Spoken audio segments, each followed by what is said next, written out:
Assalamualaikum warahmatullahi wabarakatuh. Selamat pagi semuanya. Bagaimana kabarnya kalian hari ini? Semoga kita semua baik-baik saja ya. Sebelum kita memulai pembelajaran pada hari ini, silakan ketua kelas dipimpin doa bersama-sama. Berdoa, mulai.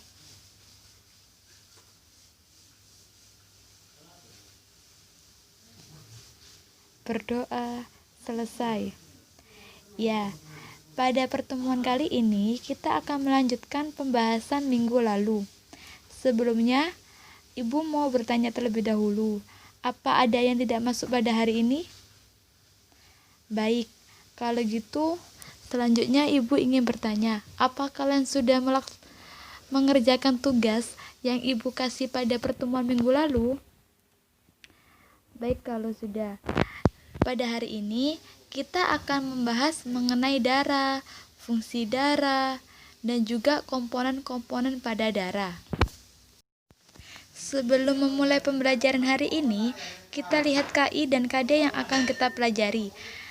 Di situ kalian bisa lihat dan kalian bisa baca sendiri mengenai KI yang akan kita pelajari. Kemudian untuk KD, kita mempelajari pada KD 3.6 dan 4.6, yang mana 3.6 yaitu menganalisis hubungan antara struktur jaringan penyusun organ pada sistem sirkulasi dalam kaitannya dengan bioproses dan gangguan fungsi yang terjadi pada sistem sirkulasi manusia. Untuk KD 4.6 yaitu menyajikan karya tulis tentang kelainan pada struktur dan fungsi darah, jantung, pembuluh darah yang menyebabkan gangguan sistem sirkulasi manusia serta kaitannya dengan teknologi melalui studi literatur yang sudah tersedia. Sampai sini kalian paham? Sebelum kita memasuki materi, Ibu akan bacakan terlebih dahulu tujuan pembelajaran pada hari ini. Yang pertama, siswa mampu memahami pengertian dari darah. Yang kedua, siswa mampu mengetahui komponen darah.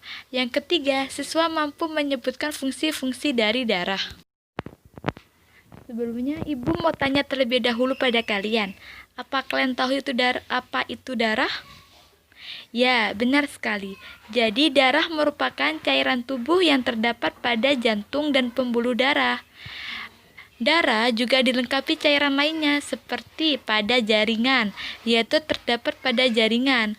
Kemudian ada limpa yang terdapat pada pembuluh limpa. Kemudian ada sinovial yang terdapat di antara sendi. Kemudian ada endolim yang terdapat di dalam telinga atau rumah siput untuk keseimbangan. Yang selanjutnya kita akan memasuki bab mengenai fungsi darah.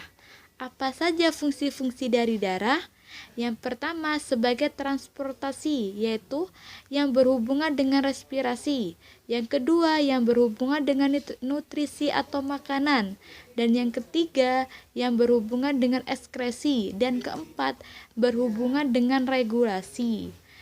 Selanjutnya ada regulasi keseimbangan pH darah antara 7.0 sampai 7.2 yang mengakibatkan mengentalnya darah karena mempunyai plasma protein, yaitu terdiri dari albumin, fibrinogen, dan juga globulin. Selanjutnya mencegah pendarahan atau trombosit. Yang kelima mempertahankan tubuh atau leukosit. Selain itu, fungsi darah yaitu untuk mengangkut oksigen dari paru-paru ke seluruh sel-sel tubuh. Kemudian mengangkut sari makanan, hormon, dan sisa metabolisme, di mana sisa metabolisme tersebut berupa karbooksida yang diangkut oleh jaringan tubuh ke paru-paru. Kemudian sebagai alat pertahanan tubuh dari infeksi dengan membentuk antibodi dan sel-sel darah putih.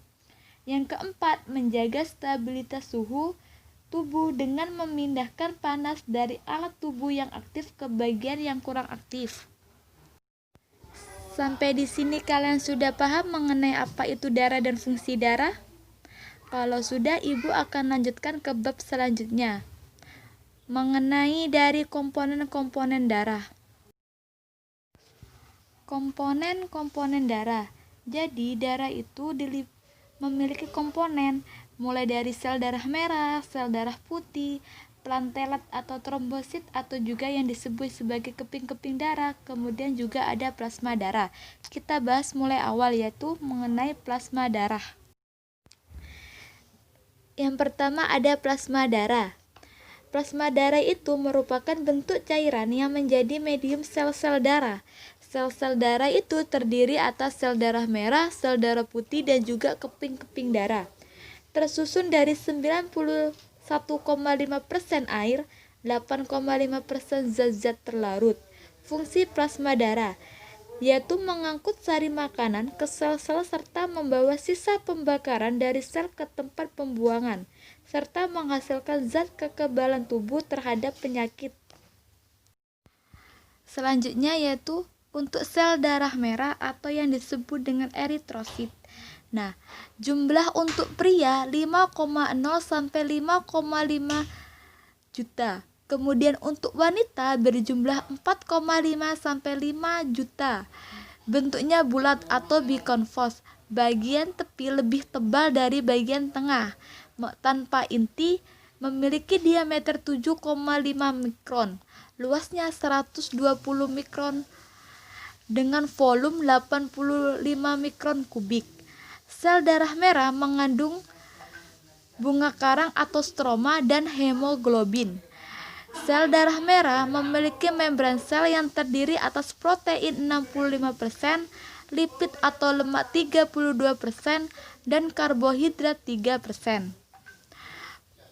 Untuk protein yaitu ada stromatin.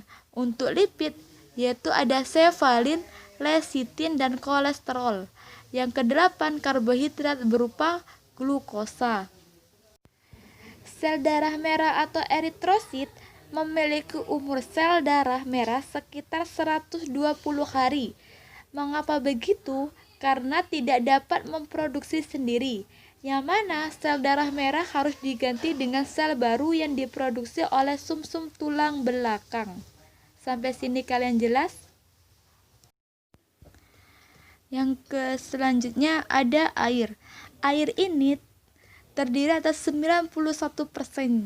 Kemudian ada substansi lain berupa 8%. Kemudian ada protein plasma darah 70% berupa albumin, fibrinogen, dan globulin. Kemudian ada enzim yaitu 0,9% yang terdiri atas asam amino, lemak, glukosa, urea, garam, dan sodium bikarbonat. Kemudian ada 0,1% hormon yaitu antibodi dan gas. Yang selanjutnya ada keping darah atau yang disebut dengan trombosit atau dikenal juga sebagai platelet. Nah, keping darah itu berkoloni setiap keluar dari pembuluh darah atau ada luka. Memiliki jumlah sekitar 150.000 sampai 400.000 sel darah atau trombosit, membantu dalam proses pembekuan darah atau koagulasi. Kemudian trombosit itu berukuran lebih kecil daripada eritrosit maupun leukosit dan tidak berinti. Trombosit atau keping darah dibentuk pada sel mengkariosit sumsum tulang. Kemudian mempunyai waktu hidup sekitar 8 hari. Keping darah juga sering disebut sebagai sel darah yang dapat membeku karena keping-keping darah ini terjadi pada proses pembekuan darah. Sel darah putih atau yang disebut juga dengan leukosit dibedakan menjadi dua, yaitu berdasarkan ada atau tidak adanya granula. Yaitu terdiri atas granuloid dan juga agranulosit. Sedangkan berdasarkan banyaknya inti, yaitu ada polinukleus, ada neutropil, ada eosinofil, dan juga ada mononukleus. Leukosit ini memiliki bentuk yang bervariasi, mempunyai inti sel bulat atau cekung, geraknya seperti amoeba dan dapat menembus dinding kapiler. Kemudian, sel darah putih atau leukosit ini merupakan plasma leukosit yang mengandung butiran-butiran atau yang disebut dengan granula. Sampai ke sini kalian paham? Atau mungkin ada yang ditanyakan, silakan bertanya. Baik, untuk lebih jelasnya mari kita simak bersama-sama video berikut ini. Halo Brainy Pandas. Sistem kardiovaskular. Kardiovaskular itu terdiri dari dua kata, yaitu kardio dan vaskular. Kardio itu artinya jantung, sedangkan vaskular itu artinya darah atau pembuluh darah. Jadi sistem kardiovaskular adalah sistem yang terdiri dari darah, jantung, dan pembuluh darah. Nah, hari ini kita akan belajar mengenai darah, yaitu mengenai komponen penyusun darah. Darah merupakan jaringan ikat yang terdiri dari sel dan fragmen sel yang dikelilingi oleh yang namanya cairan ekstraselular matrix. Yang dimaksud dengan sel di sini adalah misal sel darah merah dan sel darah putih. Itu adalah komponen sel dari darah. Yang dimaksud dengan fragmen sel adalah keping darah atau trombosit. Kenapa keping darah itu disebut sebagai fragmen sel? Karena keping darah itu sebenarnya sebuah fragmen atau sebuah pecahan dari satu sel yang besar yang namanya megakariosit. Jadi di dalam tubuh manusia awalnya itu ada yang namanya sel megakariosit dan dia akan pecah menjadi 2000 sampai 3000 pecahan atau fragmen. Dan setiap fragmen itu disebut sebagai trombosit atau keping darah. Dan itulah kenapa keping darah disebut sebagai fragmen sel. Nah, sel dan juga fragmen sel yang ada di dalam darah yang barusan kita omongin itu kita sebut sebagai formed elements dari darah. Selanjutnya extracellular matrix. Dari namanya kita bisa lihat extracellular terdiri dari kata extra dan cellular. Extra di sini artinya adalah di luar dan cellular maksudnya sel. Berarti extracellular matrix artinya adalah komponen cair yang berada di luar sel manusia. Di dalam darah kan tadi selnya adalah sel darah merah, sel darah putih, dan juga ada fragmen sel yaitu trombosit. Berarti extracellular matrix di dalam darah akan mengelilingi ketiga komponen tersebut. Extracellular matrix yang menyusun darah kita sebut sebagai plasma darah. Plasma darah itu cair. Dia tersusun dari 91,5% air dan 8,5% bahan terlarut. Bahan terlarutnya kebanyakan merupakan protein. Kebanyakan dari protein ini diproduksi oleh sel-sel hati, yaitu hepatosit. Contoh dari proteinnya, misal albumin, yaitu menyusun 54% protein yang ada di dalam plasma darah. Salah satu fungsi utama albumin adalah untuk meregulasi atau untuk mengatur pH atau derajat keasaman darah. Lalu ada juga protein globulin. Globulin itu ada beberapa jenis, yaitu alfa, beta, dan gamma globulin. Gamma globulin ini bisa kita sebut sebagai antibodi atau imunoglobulin. Dari namanya aja kan, imuno atau imun, berarti dia akan melawan antigen atau zat asing yang masuk ke dalam tubuh manusia. Satu contoh lagi dari protein yang ada di dalam plasma darah adalah fibrinogen. Fibrinogen ini berfungsi dalam proses pembekuan darah. Oke, selanjutnya, Brainy Pandas pernah kepikiran gak setelah kita ambil darah di lab gitu, darah kita itu diapain sih sama labnya? Satu hal yang bisa saja dilakukan adalah darah kita itu dimasukkan ke dalam sebuah tabung. Lalu tabung tersebut akan ditaruh di dalam alat yang namanya centrifuge. Centrifuge itu kan mirip dengan kata sentrifugal. Dan kalau kita ingat dalam pelajaran fisika, gaya sentrifugal, ingat gak? Gaya sentrifugal kan gaya yang berhubungan dengan benda yang sedang berputar-putar. Berarti alat centrifuge itu bertugas untuk memutar-mutar tabung yang berisi darah kita tadi. Perputaran ini akan menyebabkan komponen darah kita yang padat untuk berpindah ke dasar tabung.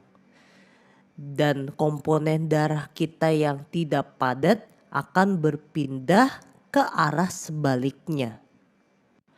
Pada akhirnya, kita akan lihat bahwa komponen yang menyusun lapisan atas dari darah adalah plasma darah. Karena plasma darah itu merupakan komponen yang paling tidak padat. Lalu paruhan bawah dari darah akan tersusun dari formed elements, yaitu sel dan fragmen sel. Dari sini kita bisa lihat bahwa plasma darah itu menyusun 55% dari komponen darah. Lalu formed elements menyusun 45% dari komponen darah. Formed elements tadi kan tersusun dari sel darah merah, sel darah putih, dan keping darah. Sel darah merah adalah yang paling padat, berarti posisi dia paling bawah. Sel darah merah menyusun 99% dari formed elements. Dan seperti kamu lihat, warna dari sel darah merah itu memang merah. Bahkan nama ilmiahnya erythrocyte. Erythro itu artinya merah dan cyte artinya sel. Yang berarti kan sel merah. Selanjutnya, 1% dari formed elements itu tersusun dari keping darah dan sel darah putih. Oleh karena itu, sel darah putih dan keping darah hanyalah berupa sebuah lapisan yang sangat tipis. Mereka letaknya di atas sel darah merah karena mereka tidak sepadat sel darah merah. Dan mereka letaknya di bawah plasma darah karena mereka lebih padat daripada plasma darah. Oke, sekian dari video pada hari ini, Brainy Pandas. Jika kalian senang dengan videonya, jangan lupa untuk menekan tombol thumbs up.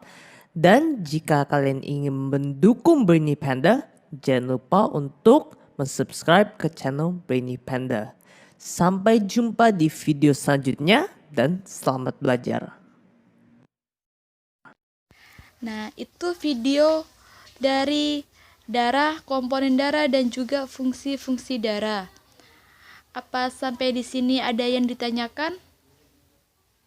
Baik, jika tidak ada, Ibu akan membagikan LKPD untuk kalian semua. Silakan kerjakan LKPD di rumah, dan untuk pertemuan selanjutnya kita akan bahas secara bersama-sama. Setelah ini kita akan tutup pembelajaran pada hari ini karena waktu sudah menunjukkan selesai. Sebelum kita menutup pembelajaran pada hari ini, Ibu akan ingatkan kembali. Silakan kerjakan LKPD yang sudah Ibu bagikan, dan juga silakan kalian membaca referensi mengenai materi yang akan kita bahas selanjutnya, yaitu mengenai mekanisme pembekuan darah dan juga golongan darah. Silakan membaca literasi-literasi yang berhubungan terkait dengan materi yang akan kita bahas selanjutnya. Sampai di sini kalian paham? Baik, kalau gitu kita akhiri. Wassalamualaikum warahmatullahi wabarakatuh. Selamat siang dan sampai berjumpa pada pertemuan selanjutnya. Jangan lupa selalu belajar dan selalu menjaga kebersihan kalian semua.